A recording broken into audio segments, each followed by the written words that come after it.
What is up, everybody? It's Chip Walton from Chop Brew. I'm here on my porch with a quick weekend update, or kind of like an update of the last month, really. I'm sipping on one of the first pours off of my first ever hard seltzer. This is a pineapple hard seltzer. Made it from a kit that we got from BSG from their True Brew new seltzer kit series. I'm going to tell you a little bit about that. You're also going to see some video. So I haven't shot video for all these things I'm about to tell you about. Some I have. Either way, to save on time, I'm just going to put some pictures up because, you know, I'm always taking pictures. But it's been a crazy month. In June, a lot of my attention went towards this event called Brew for Good. It's a homebrew sampling fundraiser event that was last weekend on the 15th, and it pretty much took all of my mental energy for brewing, and I was doing social media for them, helping promote it. In the end, it was a really successful event. We had 300 people come out, 50 brewers, pouring more than 75 delicious beer cider meads, raised $7,500 for Think Small Minnesota, which was just phenomenal. So next year will hopefully be an even bigger version. Next year will be our third year, so obviously keep up with that. But in between, been doing all this crazy stuff. Again, this year I made the spruce tip syrup, which is a 1:1:1 sugar water chopped up spruce tip or fir tip ratio. I made the gallon syrup. We're going to be diluting that with water and fermenting again. There's an episode to come out from last year's batch. Just turned out amazing, like a pine soda. Ferment that after diluting it with water. So that'll be coming up. Again, the aforementioned hard seltzer is a new kit. It's like dextrose, water, some Fermax, yeast nutrient, wine yeast. You ferment it. If you're bottling it, it's a whole other step. But since I keg, it just gets kegged. And then it gets mixed with this like small vial of pineapple extract, pineapple essence. And now it's the hard seltzer that you've been hearing so much about. Tons of breweries around Minneapolis, St. Paul are making them. I'm sure in your area, it's kind of like a gluten-free or just a non-beer beer option for people that are at tap rooms that want to be hanging out, still getting their buzz on, but just don't like beer maybe for one reason or another. But it tastes real good. Everybody I've poured it for, the 3 or 4 people have been like, this is awesome. And they're also like, oh, what could we mix this with? Could we mix this with other things? So more on that coming up. This weekend was specifically hype around Chop Brew headquarters. Yesterday I did essentially 3 beers. I did a kveik brew, a raw ale suggested from our homeboy Ivar Geitung from Norway, who's been sending me these dried kveik strains, I guess you could call them, for the last year. I finally went in and brewed that. The raw ale, he suggested, it's Pilsner and pale malt and mashes for 4 hours.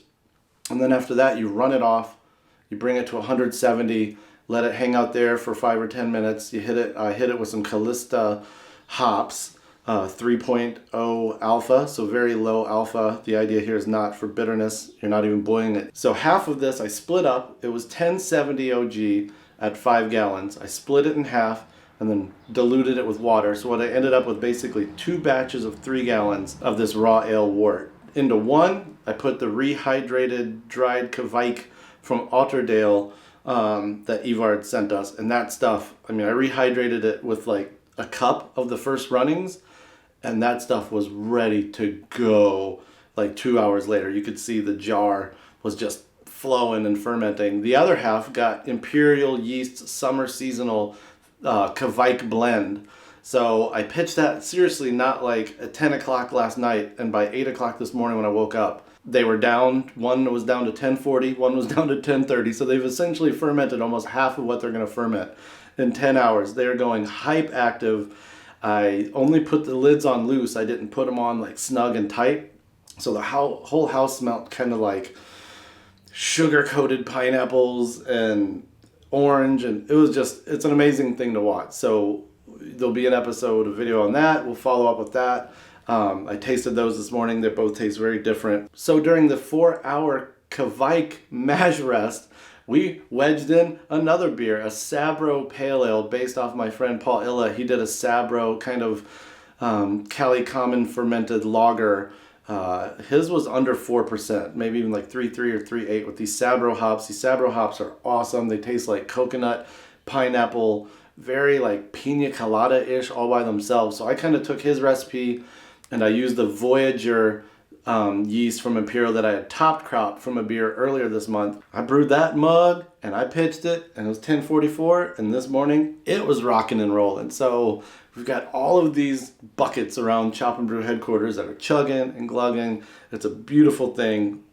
We're going to be tasting all these beers coming up. Some of them have full brew day videos. Some are just going to be pictures and tasting notes. And then also today, episode 100. We shot the intro to finish up episode 100 of Chop and Brew here on my patio. My buddy Barry Salem, whose house we went to back in January for his 100th brew day. You're going to see him brew. You're going to see 3 other people brew in his basement, in his garage. We taste some of the beers actually from January. So yeah, just a real big shout out for all of you for helping to support. You've sent fan art. You've sent fan cutting boards. DeWitt for doing the logo, like out of the kindness of your heart way back in the day. Bob and Phoebe for support for, God, what has it been? 8 years, 6 years? All the fans, especially the Patreons, you guys are helping this thing keep spinning. Patreon.com/chopandbrew. Shout out to Imperial Yeast for also throwing in their support here in 2019 to help make sure we get to episodes 150 and 200. But all the fans, whether or not you're a Patreon or not, just thank you for the views. Share this with anyone you think might like it. And there's a bunch of video coming up. Brew for Good kind of like sidetracked my Chop and Brew ability. But we're about to get into it. Chop for Chop, Brew for Brew. Focus on this glass. Focus on this glass. Maybe. There we go. Look how clear it is. It turned out really nice. So, Chop for Chop, Brew for Brew. Man, that was a lot. I hit everything on my list, too. Look at that. That's how we roll, y'all. That's how we roll. Got to keep it on point.